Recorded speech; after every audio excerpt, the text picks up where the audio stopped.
নমস্কার বন্ধুরা, ঝর্ণা cooking with village ফুডে সকলকে স্বাগত জানাই। আশা করি সকলেই খুব ভালো আছেন। আমি একটি নতুন রেসিপি নিয়ে আসছি, ব্রোকলি রেসিপি। এই শীতের দিনে সবুজ ব্রোকলি কিংবা কেউ বলে সবুজ ফুলকপি, আলু দিয়ে আমি এই ব্রোকলি রেসিপি করে আপনাদের সঙ্গে শেয়ার করব।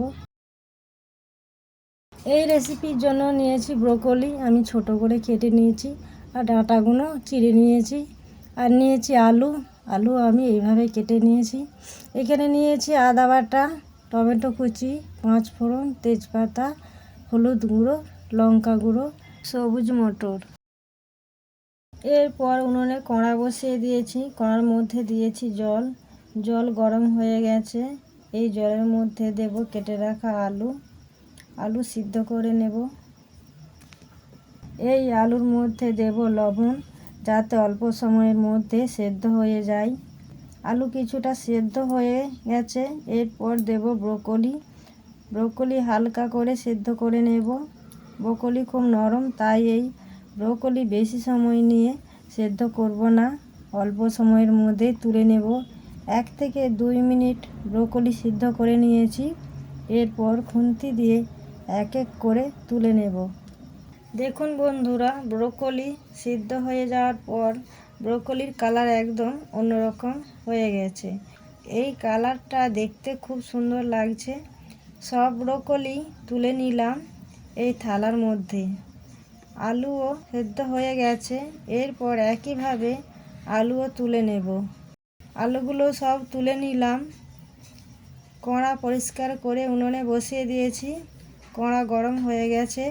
কড়াতে দেব পরিমাণ মতো সরিষার তেল গরম হয়ে গেছে। খুন্তি দিয়ে এই তেল কড়ার মধ্যে মাখিয়ে নেব। খুন্তি দিয়ে এই তেল কড়ার মধ্যে মাখিয়ে দিলাম। এরপর সেদ্ধ করে রাখা ব্রোকলি ভেজে নেব। খুন্তি দিয়ে নাড়াচাড়া করে ভেজে নেব। 2 থেকে 3 মিনিট সময় নিয়ে ব্রোকলি ভেজে নিয়েছি। এরপর তুলে নেব। সব ব্রোকলি আমি তুলে নিলাম। একই কড়ার মধ্যে দেব তেল। এই তেলের মধ্যে সেদ্ধ করে রাখা আলু ভেজে নেব। এই আলুর মধ্যে দেব অল্প করে হলুদ গুঁড়ো দেওয়ার পর খুন্তি দিয়ে নাড়াচাড়া করে আলুর সাথে মিশিয়ে নেব। আলু ভালোভাবে ভেজে নিয়েছি। এরপর তুলে নেব। আলু সব তুলে নিলাম। একই কড়ার মধ্যে দেব সরষের তেল। এই তেলের মধ্যে দেব তেজপাতা, 5 ফোড়ন ভালোভাবে ভেজে নিয়েছি। এরপর দেব আদা বাটা, 1 চামচ হলুদ গুঁড়ো, আদা বাটা হলুদ গুঁড়ো ভালোভাবে ভেজে নেব।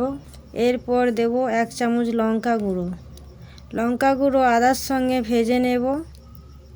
এরপর একটু জল দেব। জল দিয়ে মশলা ভালোভাবে কষে নেব। 2 থেকে 3 মিনিট সময় নিয়ে এই মশলা কষে নিয়েছি। এরপর দেব টমেটো কুচি দেওয়ার পর ভালোভাবে মশলার সাথে কষে নেব। পরিমাণ মতো লবণ, খুব সুন্দরভাবে টমেটো আর লবণের সাথে মিশিয়ে নিয়েছি। লবণ দেওয়ার ফলে টমেটো অল্প সময়ের মধ্যেই নরম হয়ে যায়। দেখুন বন্ধুরা, নাড়াচাড়া করতে করতে টমেটো নরম হয়ে গেছে আর মশলা থেকে তেল ছেড়েছে। এরপর দেব ভেজে রাখা আলু আর ব্রোকলি, সবুজ মটর। আলু আর ব্রোকলি, সবুজ মটর মশলার সাথে কষে নেব। 2 থেকে 3 মিনিট সময় নিয়ে কষে নিয়েছি।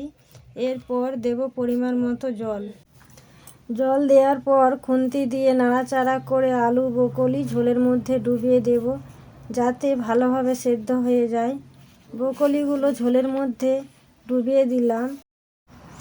দেখুন বন্ধুরা, ঝোল অনেকটাই কমে গেছে আর আলু ব্রোকলি খুব সুন্দর সেদ্ধ হয়ে গেছে। এই রেসিপিটি আমার তৈরি হয়ে গেছে।